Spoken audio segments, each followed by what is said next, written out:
안녕하세요. 도톰한 하루입니다. 오늘은 일요일 아침이고요. 지금 시간은 6시 46분? 6시 46분 정도 되었습니다. 남편은 골프 연습을 하러 갔고 저는 오늘 아침에 책을 읽으려고 조금 일찍 일어났는데요. 제가 주중에는 엘라가 요즘에 어린이집에 안 가고 있어서 5페이지, 10페이지 이렇게 감질맛 나게 읽다가 오늘은 제대로 좀 쭉 읽고 싶어서 일찍 일어났습니다. 이 책 정말 재밌거든요. 올해 가장 재미있는 추리소설을 만난 것 같은데 일단 끝까지 읽어보고 말씀드릴게요. 오늘 아침에는 차 마시면서 남은 소설을 열심히 읽어보겠습니다.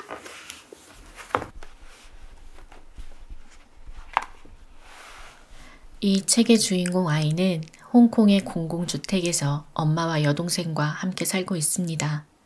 아빠는 아이가 12살이 되던 해에 직장에서 사고로 목숨을 잃었고 엄마는 그때부터 닥치는 대로 일을 하며 생계를 꾸려나갔습니다.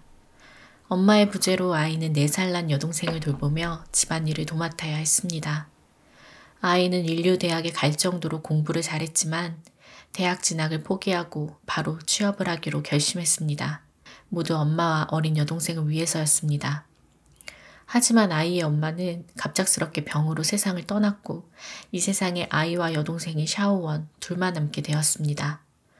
그러던 어느 날 중학생인 여동생 샤오원이 지하철에서 성추행을 당합니다. 같은 지하철에 있던 한 시민의 도움으로 성추행범은 잡혔고 그는 법정에서 범행을 인정하며 사건은 마무리되는 듯 했습니다. 하지만 한 달 뒤 땅콩이라는 홍콩의 인기 게시판에 글이 하나 올라옵니다. 14살 인간 쓰레기가 우리 외삼촌을 징역살이 시켰다 라는 제목으로요. 이 글은 삽시간에 퍼져나갔고 이 글의 당사자인 여동생 샤오원은 큰 충격에 빠지게 됩니다. 그리고 3주 뒤 여동생이 잘 버티고 있다고 아이가 착각할 때쯤 퇴근 후 집 앞에 도착했을 때 서양빛에 물든 괴이한 광경을 목도합니다. 흰색 교복을 입은 10대 소녀가 피를 흘리며 바닥에 누워 있습니다. 그 소녀는 아이의 유일한 가족, 동생인 샤오원이었습니다. 샤오원은 22층 아파트 창문에서 뛰어내렸습니다. 아이는 동생이 자살했다는 사실을 믿을 수 없었습니다. 유서도 발견되지 않았습니다. 불행이 하늘에서 뚝 떨어진 것 같았습니다. 책임지지 못할 글들을 닥치는 대로 써댄 놈들이 증오스러웠습니다. 심심풀이의 글들이 응집되어 칼날로 돌아왔습니다. 아이는 게시판에 글을 쓴 성추행범의 조카라는 그자를 찾기로 결심했습니다. 그자가 동생 샤오원을 죽인 것입니다. 아이는 도서관 동료의 친척인 모 탐정에게 의뢰를 합니다.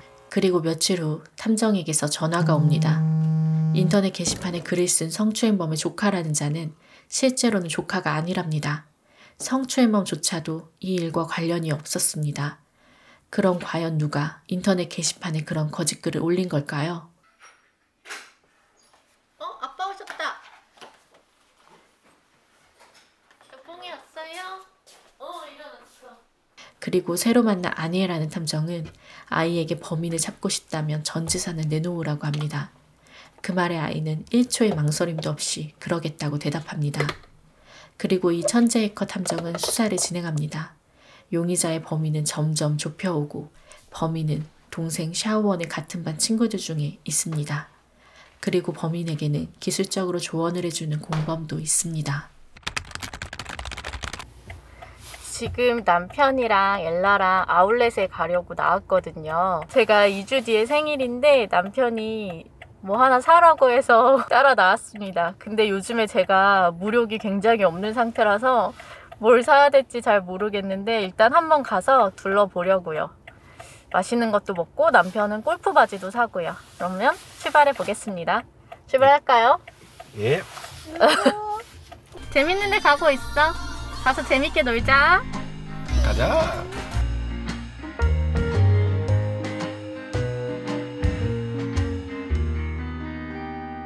Where's the magic gone?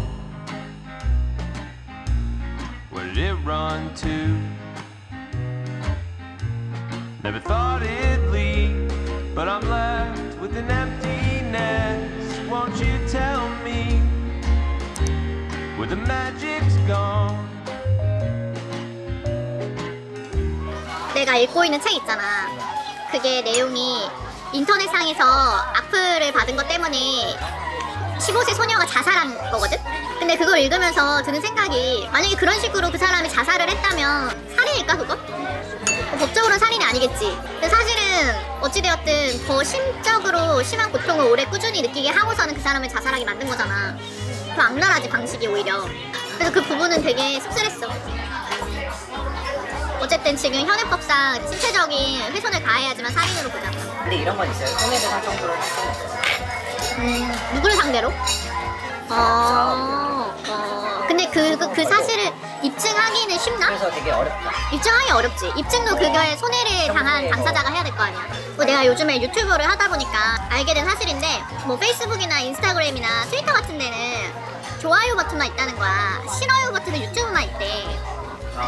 유튜브가 싫어요 버튼을 만든 이유가 사용자의 취향을 반영하기 위해서 만들었던 거래 원래는. 그러니까 이 사람이 싫어요를 누른 영상은 다시는 그런 류의 카테고리를 추천하지 않는 거지. 근데 요즘은 그게 약간 변질이 되어서 이 영상에 대한 평가로 비춰지니까 유튜버 입장에서는 그게 부담으로 다가오는 거지. 그래서 유튜브가 이제 바꾼대. 그 싫어요는 버튼은 남기지만 싫어요 한 사람의 몇 명인지 이런 거는 유튜버 당사자만 알 수 있게. Magic that I once knew.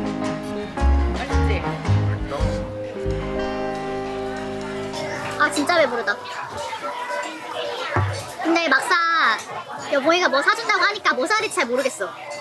나 뭐 사지? 폴로 사면 되겠네. 폴로? 웬 폴로? 딴 영상에서 보는 하나 더 하나 더 건너라 영상에. 아 그래서? 아 너무 똑같은 것만 입고 나와서? 그래.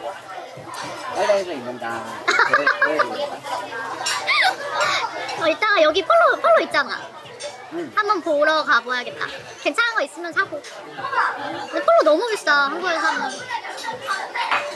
여보 우리 이걸 먹어야 돼. 응? 네 가져왔어. 이거 되게 쉬어요.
안녕하세요. 갑자기 새벽으로 점프해서 놀라셨죠? 제가 어제 쇼핑몰에 쇼핑을 하러 갔었잖아요. 근데 오랜만에 좀 집 밖에 나가서 사람 많은 곳을 돌아다니고 이런 것들이 되게 제가 피곤했었나 봐요. 저녁도 냉장고에서 반찬들 대충 꺼내서 남편이랑 엘라랑 막 먹고, 그리고 저녁 먹고 나서 엘라랑 같이 목욕하고 엄청 일찍 잤습니다. 오늘은 알람도 없이 눈이 딱 떠지더라고요. 그래서 컨디션이 굉장히 좋은 상태입니다. 월요일을 좋은 컨디션으로 시작해서 기분도 좋아요. 근데 제가 원래는 어제 이 책을 다 읽고 리뷰까지 하려고 했거든요. 요만큼 남았는데 와, 이 책은 처음부터 끝까지 정말 계속 재밌고 계속 흥미진진한 책이어서 이만큼 남은 부분에서도 또 반전이 있고 재밌는 거예요. 지금 모닝 루틴 중에서는 명상을 한 상태거든요.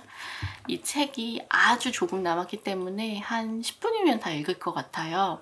이걸 다 읽고 간단하게 리뷰까지 하고 오늘 모닝 루틴을 진행하겠습니다. 결국 아이는 아니탐정 덕분에 범인과 공범을 모두 밝혀냅니다. 그리고 그들에게 복수까지 할 수 있는 상황이 만들어집니다. 아니탐정은 아이에게 선택하라고 합니다. 이들에게 복수를 할지 여기서 멈출지를요. 아이는 어떤 선택을 하게 될까요? 그리고 그들은 어째서 그런 글을 인터넷상에 올린 걸까요? 이 소설은 생각보다 많은 걸 내포하고 있습니다.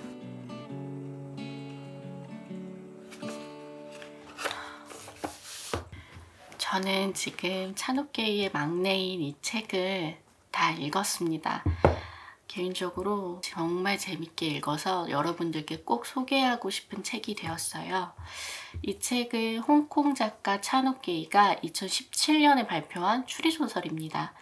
제목에서도 알 수 있지만 인터넷망 안에서의 인격 모독, 악성 루머로 사건이 발생하고 한 여중생이 그걸 못 이겨 끝내 자살을 선택하고 자살한 여중생의 언니가 그 사건의 진실을 파헤쳐 나가는 이야기인데요.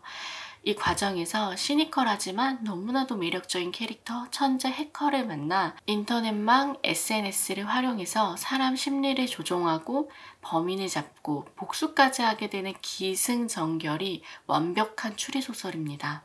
두께가 꽤 있는 책임에도 작가가 한 문장 한 문장 허투루 쓴 게 없더라고요. 저는 너무 재밌어서 손에서 책을 놓기가 힘들 정도였습니다.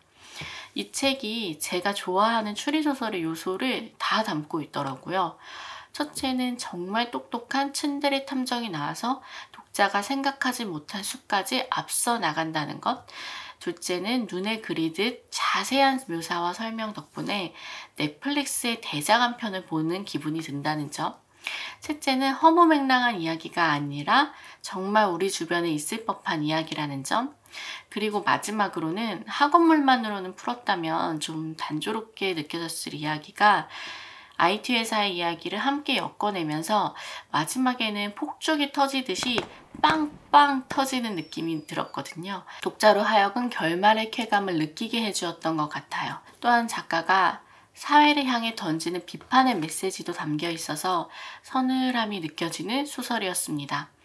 하지만 그 서늘함보다는 인간 사이의 따뜻한 정이 더 많이 느껴지는 소설이었어요. 저는 이 작가 이름만 들었고 처음으로 소설을 읽어보는 건데요. 이 작가의 다른 추리소설도 최대한 빠른 시일 내에 읽어보려고 합니다. 추리소설을 좋아하시는 분이나 기승전결이 완벽한 소설을 좋아하시는 분, 책을 통해 스트레스를 좀 풀고 싶다 하시는 분들에게 강력하게 추천합니다. 저는 올해 추리소설 중 베스트를 지금 11월에 만난 것 같아요. 저 취향이 비슷한 분들에게 이 책을 꼭 추천합니다. 이번 영상은 여기까지입니다. 영상 시청해주셔서 진심으로 감사드립니다. 오늘도 내일도 도톰한 하루 보내세요. 다음 영상에서 만나요. 감사합니다.